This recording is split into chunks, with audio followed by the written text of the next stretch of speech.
He didn't remember the beginning, only the stories others told him. They said he was born free, but freedom came with invisible strings. A social security number before his first breath, a family name that carried both pride and pressure, a system already waiting to file him away. By the time he was old enough to dream, those dreams were already branded. Be a doctor, be a lawyer, be something respectable. The carrot dangled above him, painted gold but hollow inside. He ran hard. Straight out of college, he entered the rat race. The cubicle maze, the endless meetings, the bosses who smiled with their teeth but stabbed with their eyes. He was good at his job, too good, really. An overachiever with an impressive resume. He wasn't a person. He was a number, a line item in someone else's database. His paycheck was both a lifeline and leash. At 27, he bought his first home, a small, neat house in a tidy neighborhood. He fixed the leaky faucet, planted a vegetable garden, hung wind chimes on the porch. But each evening, as he walked his dog, he heard the same whispers. "Ball and chained," he muttered one night, staring at stars. Brainwashing wasn't taught in books. It was ingested with every commercial, every billboard, every promise that more money meant more freedom.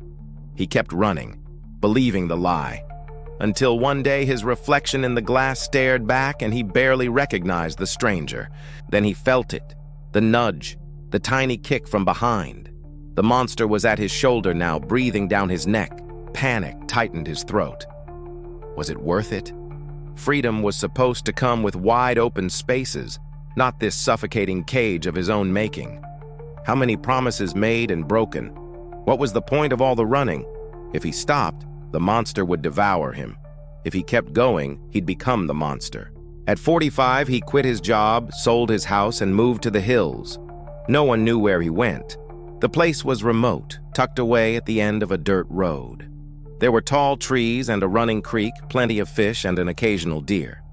For the first time in decades, he was alone. No phones, no deadlines, no traffic. For a few months, it was paradise. He hunted, he fished, he breathed in the crisp, clean air. He started reading books instead of watching TV, started thinking thoughts instead of reciting talking points. Then the silence began to close in. The solitude grew heavy. Even the bird song felt like a taunt. Could he really stay here forever? What about his family, his friends, the people he knew? Wasn't there a part of him that missed the lights, the noise, the crowds? Maybe. But which part? The ghost of his former life or the echo of his true self? One chilly November morning, he found a fallen branch, long and sturdy, and started chopping wood. The rhythmic thud brought back memories. He remembered winters past, sitting by the fireplace, sipping hot cocoa while his father whittled a toy for his little brother. He realized then that the real battle wasn't against the system, but within himself. Freedom wasn't a place, it was a choice.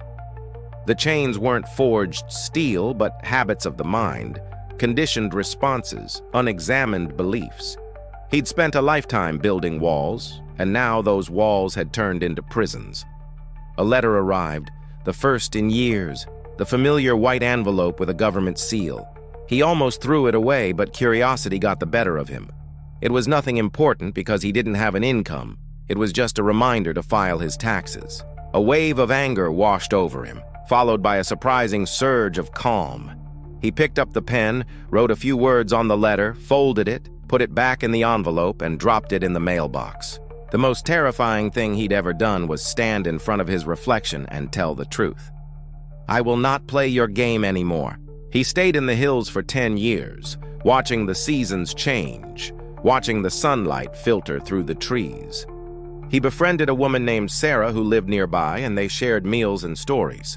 One cool evening, as they sat on his porch watching the sunset, Sarah asked, "Why don't you let it go? Let the river take you." He looked at her, surprised. "Let what go? The system can't touch me here. I'm free." She shook her head slowly. "You're hiding from it. You think being out of sight means being out of mind. It doesn't. They'll find you if it takes them a lifetime." He laughed, but there was no humor in his voice. How could they possibly find me here? I'm just a nobody. You're somebody, she corrected. They know who you are. You may have forgotten, but they haven't. Your social security number, your driver's license, your voter registration, your credit card, your internet history, every click, every purchase, every search. They built a profile of you long ago. Hell, they probably have your DNA in a database somewhere. He shivered in disgust. What if I just changed my name? Started over somewhere else? She smiled sadly. They'll find you anyway. You're part of the system now. You can't opt out. You can't hide. It's not a matter of if, but when. He didn't listen. Couldn't bring himself to listen. So he kept running, deeper into the woods, farther up the mountain, until one morning he collapsed, his heart giving out on the trail. In the last moments of consciousness, he heard a voice, not unkind, yet somehow empty.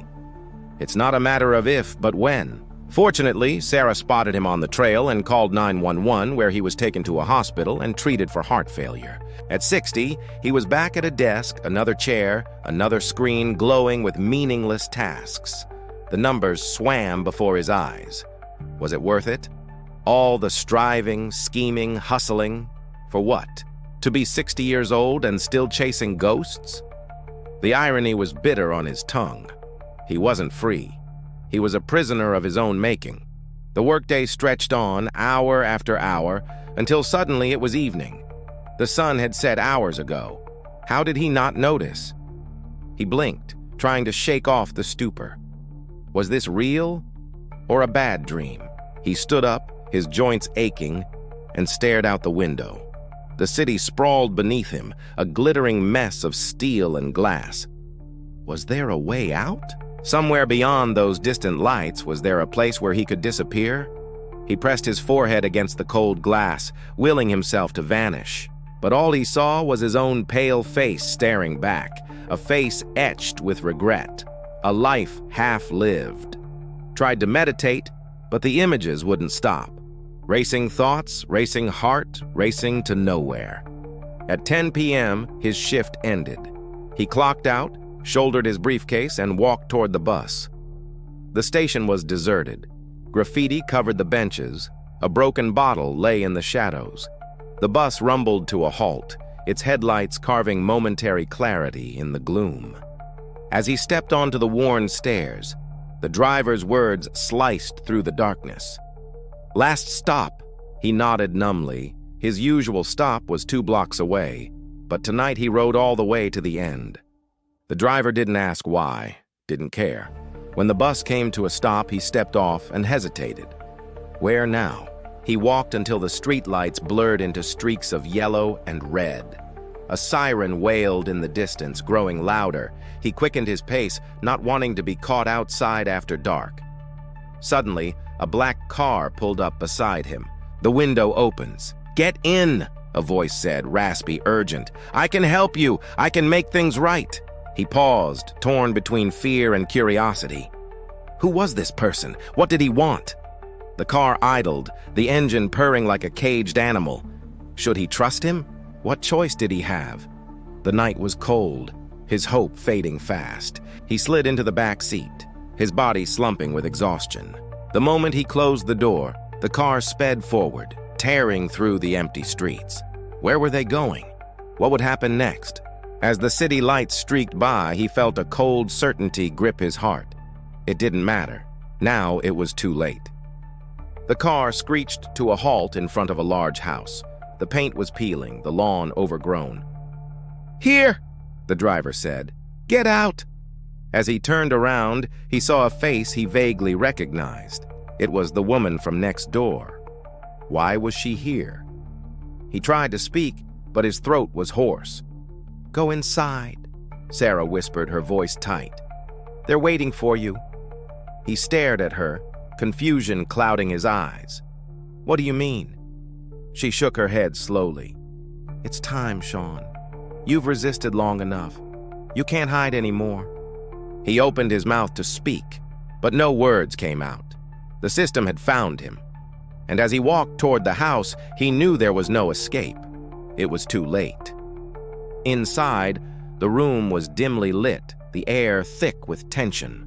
He recognized some faces, old colleagues, neighbors he'd known for years, but most were strangers, their eyes sharp and assessing. "Sean," a man said, stepping forward, "we've been expecting you." The man's voice was smooth, his words carefully measured. "I don't understand. Why am I here?" The man smiled thinly. "Because you owe us, Sean. You played the game, escaping the system, now it's time to pay up." He shook his head, bewildered. "I don't know what you're talking about.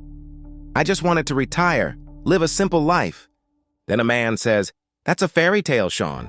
A story you tell yourself to sleep at night. But the truth is, you're one of us now. You're part of the machine. You can't escape it. You can't hide from it." He wanted to scream, to run, to tear apart the fabric of this nightmare, but he was trapped. The faces around him swam into focus, cold, predatory eyes boring into his soul. This was the culmination, the inevitable endgame. They had him now, and there was no escape. It was too late. Time flashed by anyway. Birthdays, holidays, moments blurred together like raindrops on glass. He clung to memories of warmth and light, laughter and love, but they grew dimmer with each passing day. Then one morning, the heart monitor in the hospital room drew a single flat line. The race was over, though no race had ever been won. Outside, the system prepared for the next player.